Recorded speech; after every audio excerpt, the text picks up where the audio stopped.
रूप से मिलनी चाहिए। क्योंकि एक बार को आप सोचिए, आखिर उस बच्चे की गलती क्या होती है जो एक गरीब घर में पैदा होता है और उसको बेहतर शिक्षा से वंचित होना पड़ता है। शिक्षा के सामने एक पैसे की दीवार खड़ी है, जो जितनी ऊंची दीवार लांघ सकता है, जो जितना अधिक पैसा शिक्षा पे खर्च कर सकता है, वो उतनी बेहतर शिक्षा पा सकता है। लेकिन अगर एक देश एक है, लोकतांत्रिक देश है, तो शिक्षा भी सबको एक समान रूप से तो मिलनी ही चाहिए।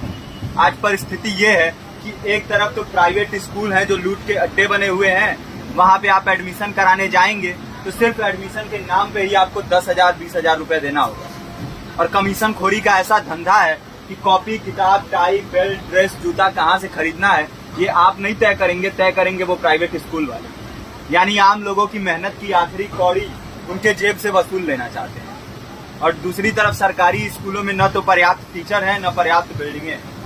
2019 का ही ये पुराना आंकड़ा है कि हर 100 में से 52 स्कूलों में या तो एक टीचर है या 2 टीचर हैं। और उन्हीं टीचरों के ऊपर जिम्मेदारी थोप दी जाती है कि जनगणना करो, मतगणना करो, पशुगणना करो, तमाम काम करवाए जाते हैं। और 19 के बाद से तब से कितने टीचर रिटायर हुए होंगे और 18 के बाद से कोई टीचर की वैकेंसी भी नहीं है।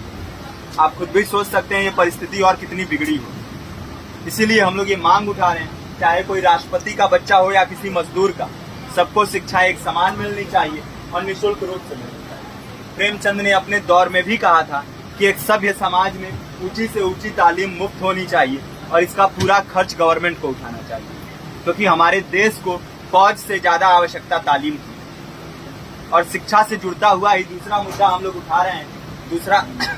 दूसरा मुद्दा है रोजगार का। रोजगार की परिस्थिति ये है कि आज सरकारी सेक्टर हो या प्राइवेट, सब कुछ ठेका संविदा के हवाले किया जा रहा है। परमानेंट नौकरियां लगातार घटाई जा रही है। इसी रेलवे में 1995 के आसपास लगभग 18.5 लाख कर्मचारी काम करते थे, लेकिन आज उनकी संख्या 12 लाख थी।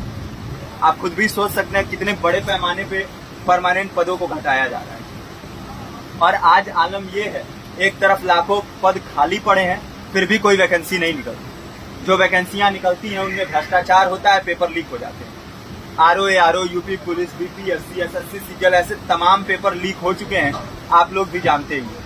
अभी नीट की धांधली में ये पता चला कि एक एक पेपर 30 लाख से 50-50 लाख रुपए में बेचा गया। हम और आप तो ये पैसा नहीं दे सकते। पूरी की पूरी कारस्तानी सरकार, प्रशासन, शिक्षा माफियाओं की होती है। और भुगतता कौन है?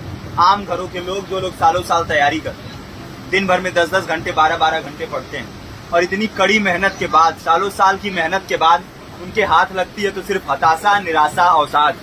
बहुत से छात्र नौजवान जो इस बेबसी में, इस डिप्रेशन में नहीं जी पाते, आत्महत्या तक के कदम उठा लेते हैं। लेकिन ये देश की विडंबना है कि टीवी चैनल, अखबार, मीडिया, नेता, मंत्रियों के लिए कहीं ये कोई मुद्दा नहीं है। उनके लिए मुद्दे हैं तो जाति, धर्म, रंग, नस्ल, अगड़ा पिछड़ा।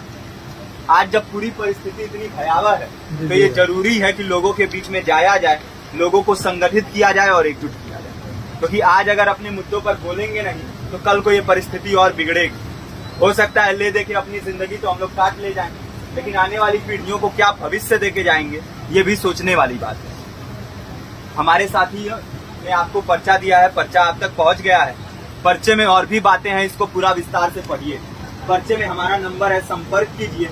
फेसबुक का, इंस्टाग्राम का लिंक है, आप वहाँ पे जाएंगे तो आपको पता भी चलते रहेगा कि लगातार किन किन माध्यमों से हम इस अभियान को चला रहे हैं। नुक्कड़ नाटक, संगीत, शिक्षा सहायता मंडल, लाइब्रेरी, तमाम माध्यमों से इस अभियान को चला रहे हैं और कोशिश कर रहे हैं कि बड़े से बड़े पैमाने पर हर जगह पे लोगों को संगठित किया जाए और एकजुट किया जाए। आपके बीच भी आए हैं आपका साथ और सहयोग दें। साथ इस रूप में कि आप भी हमारे इस कारवां और इस मुहिम से जुड़िए।